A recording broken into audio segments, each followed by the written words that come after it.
732 rule of compounding. ये rule कहता है कि अगर आप एक फिक्स्ड अमाउंट हर महीने इन्वेस्ट करते हो और कंपाउंडिंग को समय देते हो अच्छे से, तो पैसा बेहद प्रेडिक्टेबल तरीके से ग्रो करता है। सैलरी का 50% जरूरी खर्चों के लिए, 30% एंटरटेनमेंट्स और वांट्स पूरा करने के लिए, अपनी इच्छाएं पूरी करने के लिए, और बचे 20% यानी कि 5,000 रुपए हर महीने निफ्टी 50 इंडेक्स फंड में SIP करने के लिए। 5,000 रुपए हर महीने इन्वेस्ट होते रहे। 5 साल बाद जब उसने अकाउंट खोला तो करीब 4 लाख रुपए हो चुके थे। सुनने में कम आपको लग सकता है, लेकिन आकाश ने यहां एक बड़ा मूव खेला है। 10 साल बाद वो 4 लाख रुपए बढ़कर हो गए करीब। आज मैं आपके साथ एक ऐसी कहानी शेयर करने जा रहा हूं, और इसको सिर्फ एक कहानी समझ करके आप मत सुनिएगा, क्योंकि ये कहानी आप में से ही किसी एक की है, या हो सकता है आपकी भी हो। और वीडियो के एंड तक आपको एक ऐसी चीज सिखा जाएगी ये कहानी, जो आपकी और आपके परिवार का फ्यूचर पूरी तरीके से बदल देगी। तो आज के सेशन को हल्के में मत लीजिएगा, बहुत सीरियसली लीजिएगा। शायद जिंदगी बदलने वाला सेशन आज का हो सकता है आपके लिए। तो कहानी यूं है भैया कि 3 दोस्त थे, एक ही शहर से निकले थे, एक जैसी डिग्री थी, एक जैसे सपने थे, और तीनों ने मुंबई में एक साथ पैर रखा था अपनी जिंदगी बनाने के लिए। और आज 13 साल बाद एक उनमें से रिटायर हो चुका है, दूसरा 5 साल बाद रिटायर होने वाला है, और तीसरा अभी भी EMI भर रहा है। अब देखो, यहां गौर करने वाली बात यह है कि तीसरा दोस्त जो कि अभी भी EMI भर रहा है, उसने कोई बड़ी गलती नहीं करी है, वो कोई बुरा इंसान नहीं है, उसकी कोई बुरी आदत नहीं है। बस उसने एक चीज नहीं सीखी, और उसी एक चीज ने उसकी पूरी फाइनेंशियल जर्नी बदल के रख दी। और आज 13 साल बाद वो जहां खड़ा है, उसकी वजह सिर्फ वो एक गलती है। और आज इस वीडियो में मैं आपको उसी चीज के बारे में बताने वाला हूं, ताकि आप उस तीसरे दोस्त वाली गलती से बच सको। लेकिन उससे पहले मेरा आपसे एक सवाल है, आप में से कितने लोग ऐसे हैं जिनकी सैलरी आते ही या सैलरी आने से पहले ही शॉपिंग लिस्ट तैयार हो जाती है, कहां खर्चना है उसकी प्लानिंग पहले ही हो जाती है? अगर आप में से ऐसे लोग हैं तो मैं कहूंगा कमेंट बॉक्स में मी लिख दीजिए। बस क्या लिखना है? मी। बाकी हम आगे बढ़ते हैं। अब देखो भैया, आपने भी अगर मी लिखा है तो आप बिल्कुल ये ना समझना कि आप अकेले हो। ये हम मिडिल क्लास लोगों की पुरानी और सबसे गहरी बीमारी है, जिनमें मैं भी कुछ समय तक पहले तक आता था जब मैं जॉब करता था। सैलरी आती है हम लोगों की पूर्णिमा के चांद की तरह, लेकिन महीने में बस एक बार आती है। पूर्णिमा का चांद भी एक ही बार आता है ना। और फिर धीरे धीरे खर्चों की आंधी में 15 दिनों में ही पूरी सैलरी गायब हो जाती है। देखो, चांद तो हर महीने वापस बढ़ता है, लेकिन हमारा पैसा ठन ठन गोपाल, साफ खत्म। और फिर अगली सैलरी तक या तो उधार या बची कुची सेविंग्स, इसी पर गुजारा करने पर मजबूर हो जाते हैं। पर क्या कोई ऐसा तरीका है जिससे ये पैसा घटने के बजाय बढ़ता चला जाए, और इतना बढ़े कि एक दिन हमें खुद काम करने की जरूरत ही ना पड़े और पैसे से पैसा बनता रहे? तो इसका जवाब है हाँ भैया, ऐसा हो सकता है। और उस तरीके का नाम है पावर ऑफ कंपाउंडिंग। तो चलिए अब मैं वापस उसी कहानी पर आता हूं जिसके बारे में मैंने आपको शुरू में बताया था। तो 3 दोस्त, शौर्य, ऋषभ और आकाश की कहानी है ये तीनों दोस्त रायपुर से थे। इंजीनियरिंग की डिग्री थी, आंखों में चमक थी, और दिल में था मुंबई जाकर के कुछ बड़ा करना है, अपने लिए और अपने परिवार के फ्यूचर के लिए कुछ बड़ा कुछ प्लान करना है। देखो, तीनों में सबसे पहली नौकरी शौर्य की लगी। किस्मत अच्छी आप कह सकते हो, और साथ में सैलरी भी अच्छी थी उसकी, पूरे 30,000 रुपया महीना। और जैसे ही पहली सैलरी आई, शौर्य के दिल में एक आवाज उठी कि भैया मुंबई में हैं, अब जिंदगी जीने का वक्त आ गया है। मुंबई का पार्टी कल्चर, खाना पीना, वीकेंड ट्रिप्स, मरीन ड्राइव की रातें, शौर्य ने सब कुछ जी भर के एंजॉय किया। शौर्य 23 साल का था, अकेला था, कोई बड़ी जिम्मेदारी नहीं थी। तो उसने सोचा कि टेंशन काहे को लेना है यार, जो करना है अभी कर लो, इसी वक्त कर लो, जिंदगी ना मिलेगी दोबारा टाइप। अब भैया पैसे थे बैंक अकाउंट में, और उसके हिसाब से सिर्फ खर्च करने के लिए ही थे उस पैसे। आम जिंदगी में हम लोग पैसों के बारे में क्या सोचते हैं? पैसे कमाए हैं तो खर्च करेंगे, पैसे आए हैं तो खर्च होंगे, पैसे का पर्पस ही खर्च करना होता है। हम मिडिल क्लास लोगों की सोच यही होती है। आप पूछोगे इन्वेस्टिंग, अरे भैया वो वर्ड मिडिल क्लास की डिक्शनरी में होता कहाँ है? इसीलिए सौर्य की डिक्शनरी में भी नहीं था। उसने ऑफिस के पास एक अपार्टमेंट ले लिया, रेंट था 15,000 रुपये महीना, पॉश एरिया, महंगा इलाका। शौर्य ने सोचा ऑफिस भी पास में है, मुंबई की लोकल में कौन धक्के खाए यार, हमारी सैलरी आ रही है, अब उसी से चुकाएंगे। वहीं उसके दोनों दोस्त ऋषभ और आकाश ओल्ड पनवेल में रहते थे, मेन मुंबई शहर के चमक दमक से थोड़ा दूर, लेकिन यहाँ रेंट काफी सस्ता था। शौर्य की तरह ये दोनों फिलहाल कमा नहीं रहे थे, लेकिन शौर्य को पनवेल का एरिया कभी भी समझ में नहीं आया। क्यों? क्योंकि उसको वो लाइफस्टाइल पसंद नहीं थी, उसे स्टाइल चाहिए था लाइफ में। साल बीते, शौर्य की सैलरी बढ़ी और 50,000 रुपये महीने की सैलरी उसकी हो गई। अब शौर्य ने ऑफिस में एक बात नोटिस करनी शुरू करी। कुछ ऑफिस कलीग्स ने गाड़ी खरीद ली है, कार खरीद ली है। शौर्य को लगा व्हाई नॉट मी, भैया हम में क्या दिक्कत है, हम भी खरीदे। फिर क्या था, शौर्य भी कार शोरूम पहुंच गया, एक गाड़ी पसंद आई 8 लाख रुपए की, लेकिन सैलरी थी 50,000 रुपए। पार्टी, किराया, लाइफस्टाइल, स्पेंडिंग के चलते सेविंग कुछ थी नहीं। अब एक साथ 8 लाख रुपए आएंगे कहां से भैया? तो कोई नहीं, शौर्य ने ईएमआई बनवा ली 12,000 रुपए महीने की। अब सोचिए 50,000 रुपए की सैलरी में 15,000 रुपए पहले रेंट जा रहे हैं, 12,000 की गाड़ी की ईएमआई जाएगी, यानी सैलरी आते ही 27,000 रुपए हर महीने फुर्र हो जाएंगे। और बाकी 23,000, अब भैया गाड़ी आई है तो इमेज भी तो बनानी है। तो अब इमेज बनी, गर्लफ्रेंड भी बनी, और उस इमेज को मेंटेन करने में खाना पीना, घूमना, गिफ्टिंग सब चालू हो गया। तो बचे खुचे पैसे भी धीरे धीरे खत्म होने का जुगाड़ अच्छे तरीके से बन गया। देखो भैया, शौर्य कमा रहा था, लेकिन बच उसके पास कुछ भी नहीं रहा था। और इन्वेस्टिंग रहने दो भैया, इन्वेस्टिंग का सोचना ही क्यों। देखो, जब शौर्य मुंबई की फैंसी लाइफ जी रहा था, तब ऋषभ ओल्ड पनवेल में था और उसके पास नौकरी तक नहीं थी। पापा से पैसे मांगकर 10 रुपए की चाय और वड़ा पाव पर गुजारा कर रहा था। लेकिन नौकरी ना होने के बाद भी ऋषभ खाली नहीं बैठा था। वो आसपास के नवी मुंबई और पनवेल के रियल एस्टेट को समझ रहा था। हर लोकेलिटी, हर बिल्डर, हर प्रोजेक्ट को स्टडी कर रहा था।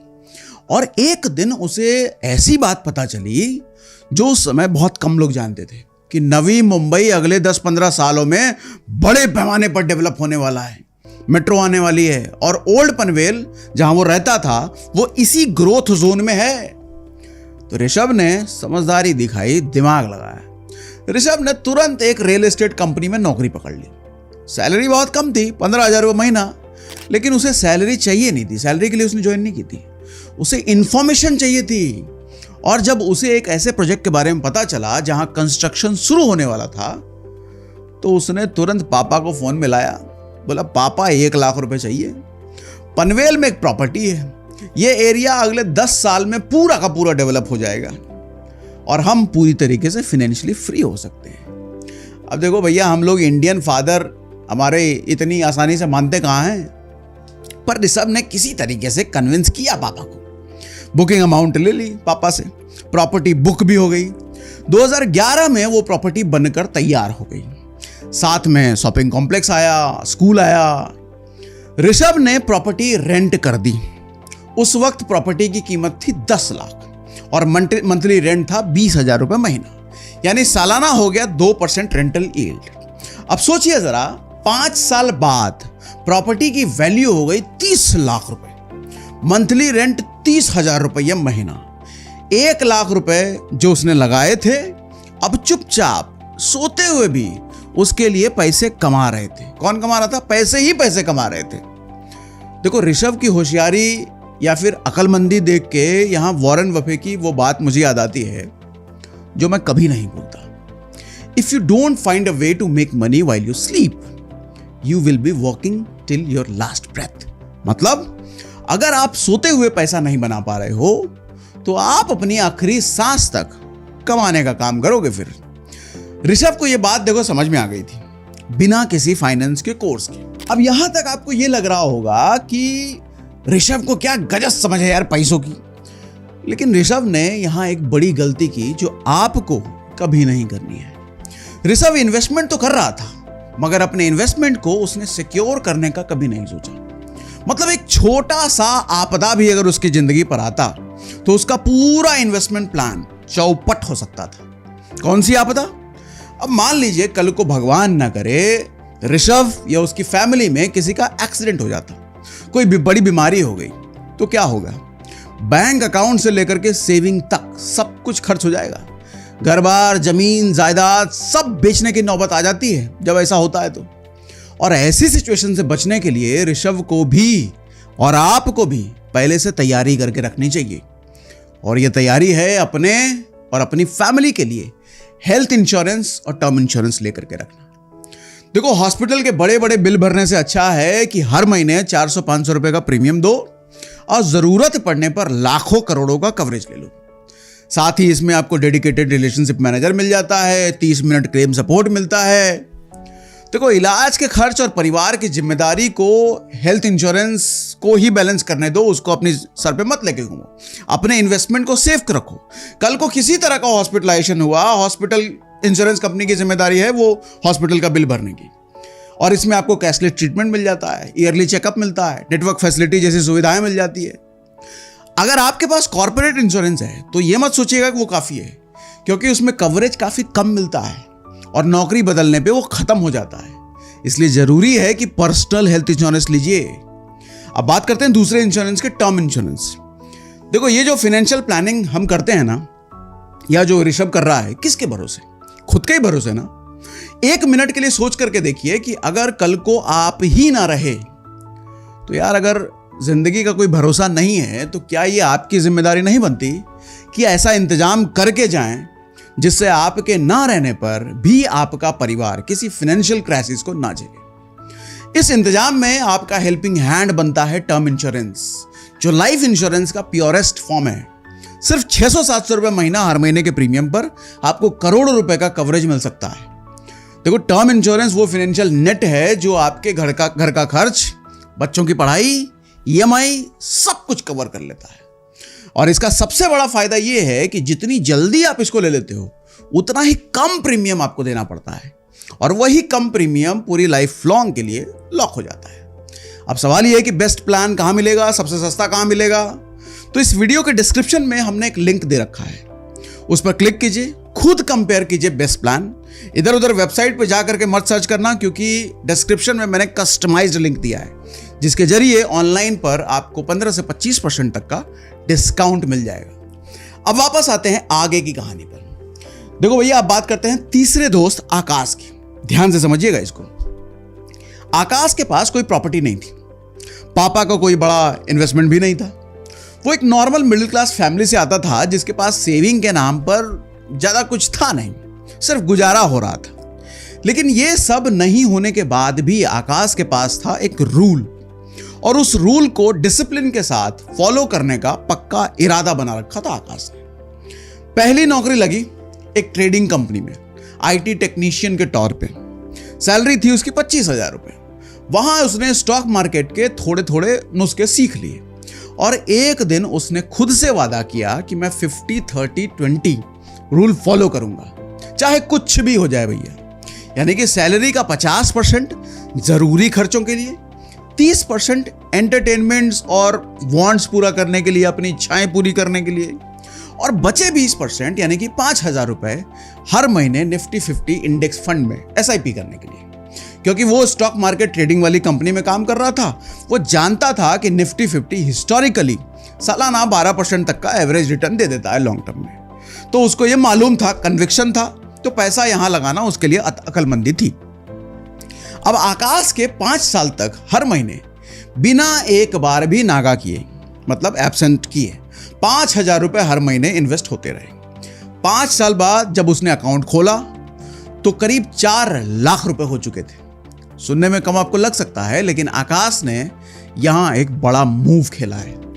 इस पूरी रकम को उसने लमसम की तरह डायरेक्टली स्टॉक में इन्वेस्ट कर दिया। एक केयरफुली चूजन पोर्टफोलियो में जो एवरेज 15% सालाना रिटर्न दे रहा था। 10 साल बाद वो 4 लाख रुपए बढ़कर हो गए करीब 16 लाख रुपए। लेकिन आकाश यहां भी नहीं रुका, क्योंकि वो जानता था अर्ली रिटायरमेंट के लिए सिर्फ ये रकम काफी नहीं है। तो जब उसकी सैलरी थोड़ी बढ़ गई तो लाइफ में फाइनेंशियली थोड़ा और स्टेबल हो गया, तो उसने दोबारा एसआईपी शुरू कर दी। लेकिन इस बार 5,000 रुपए की नहीं की, वो सालों पहले की बात थी। इस बार आकाश ने 50,000 रुपए हर महीने एसआईपी का प्लान कर लिया, क्योंकि इस बार उसके पास एक नया रूल था, 732 रूल ऑफ कंपाउंडिंग। ये रूल कहता है कि अगर आप एक फिक्स्ड अमाउंट हर महीने इन्वेस्ट करते हो और कंपाउंडिंग को समय देते हो अच्छे से, तो पैसा बेहद प्रेडिक्टेबल तरीके से ग्रो करता है।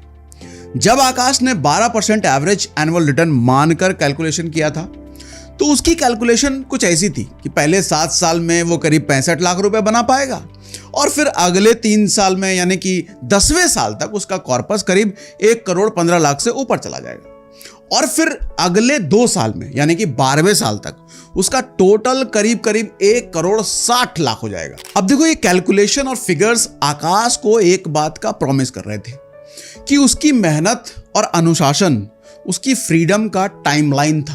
अब 13 साल बाद एक दिन तीनों दोस्त मिले। अब ध्यान से समझिएगा। तो ऋषभ, जो नवी मुंबई में अच्छी पैठ रखता था, उसने शौर्य को एक फ्लैट बेचा 90 लाख में। पेपर वर्क हुआ और जब ओनर का नाम सामने आया तो शौर्य की आंखें फटी रह गईं। यह वही फ्लैट था जो ऋषभ ने 2011 में सिर्फ 10 लाख रुपए में खरीदा था, उसके पापा से लोन लेकर के। आज 11 साल बाद उसी फ्लैट की वैल्यू हो गई थी 90 लाख रुपए। और ऋषभ के पास सिर्फ 1 या 2 फ्लैट नहीं थे। नवी मुंबई में ऋषभ के पास 4 ऐसी प्रॉपर्टीज थी, और वो भी 36 साल की उम्र में। टेक्निकली ऋषभ फाइनेंशियली फ्री हो चुका था, नया घर था, 3 पुराने दोस्त थे। तो आकाश भी वहां पहुंच गया। आकाश की बात हमने नहीं करी ना, उसकी भी बात कर लेते हैं। देखो, आकाश को देख करके शौर्य ने पूछा, भाई ये ऋषभ तो रियल एस्टेट किंग हो गया है और अब तो चिल करने की बात कर रहा है, तुम्हारा हाल चाल क्या चल रहा है, जरा बताओ, तुम कब रिटायर हो रहे हो? तो आकाश ने मुस्कुरा कर कहा, 5 साल में। आकाश का डिसिप्लिन्ड इन्वेस्टमेंट चालू था और आकाश को पता था कि 5 साल में एक बड़ा कॉर्पस बनकर तैयार होने वाला है। शौर्य उस वक्त चुपचाप रह गया, मन ही मन हिसाब लगा रहा था। 36 की उम्र, घर की ईएमआई अभी शुरू हो गई है, बच्चे का स्कूल, लाइफस्टाइल एक्सपेंसेस, अगले कम से कम 20 साल तक और काम करना पड़ेगा। अब देखिए, इस कहानी में कोई भी विलेन नहीं है, शौर्य कोई बुरा इंसान नहीं है। वो बस एक चीज समझ नहीं पाया, मिडिल क्लास माइंडसेट। यह माइंडसेट कहता है कि सैलरी आई, शॉपिंग लिस्ट रेडी है, खर्चों का साइकिल शुरू कर दो भैया। रिच माइंडसेट कहता है कि सैलरी आई, पहले इन्वेस्ट करो, जो बचे उसमें से खर्च करो। अब मिडिल क्लास के पास होती है power of loans and power of EMIs. अमीरों के पास होती है पावर ऑफ कंपाउंडिंग। और वॉरेन बफे ने जो कहा था आज भी उतना ही सच है चचा। अमीर होने के लिए आपको बाकियों से ज्यादा स्मार्ट नहीं बनना, बस ज्यादा डिसिप्लिन्ड बनना है। तो अब आप मुझे बताइए कमेंट बॉक्स में, इस वीडियो को देखने के बाद आप क्या करने वाले हो? 732 रूल आपके लिए बना है या फिर 50-30-20 रूल आपके लिए बना है? कमेंट में हमको बताइएगा भैया जरूर। और याद रखिए, कंपाउंडिंग तभी काम करती है जब उसे आप टाइम देते हो। आज एक छोटा सा एसआईपी 10 साल बाद एक बड़े कॉर्पस की नींव बन सकता है, लेकिन इसके लिए शुरुआत आज करनी पड़ेगी, अगले महीने से नहीं चलेगा चचा। मगर हाँ, कोई भी इन्वेस्टमेंट करने से पहले अपने इन्वेस्टमेंट को, जो आप करने वाले हो या कर रहे हो, उसको सिक्योर जरूर कीजिए। कैसे? टर्म इंश्योरेंस और हेल्थ इंश्योरेंस लेकर के, जिसका कस्टमाइज लिंक हमने डिस्क्रिप्शन में दे रखा है। अब देखो, ये एक ऐसी कहानी है 3 दोस्तों की, जो अक्सर दोस्तों के बीच आपको ऐसा ही देखने को मिलेगा। या तो आप शौर्य होगे या आपके बीच कोई शौर्य होगा, लेकिन ऋषभ और आकाश भी आपके बीच ही कोई होगा। तो मैं तो कहूंगा, इस वीडियो को उन सारे दोस्तों तक पहुंचाइए कि आप बताओ उनमें से कौन ऋषभ है, कौन शौर्य है, कौन आकाश है, या कौन क्या बनना चाहता है। एटलीस्ट ये बातें उस तक अगर पहले पहुंच गई तो अपनी फाइनेंशियल प्लानिंग ठीक कर सकता है। मिडिल क्लास माइंडसेट की जो बीमारी है, उस बीमारी से बचने की वो तैयारी शुरू कर सकता है भैया। तो शेयर करिए अपने सारे व्हाट्सएप ग्रुप में अपने सारे दोस्तों तक।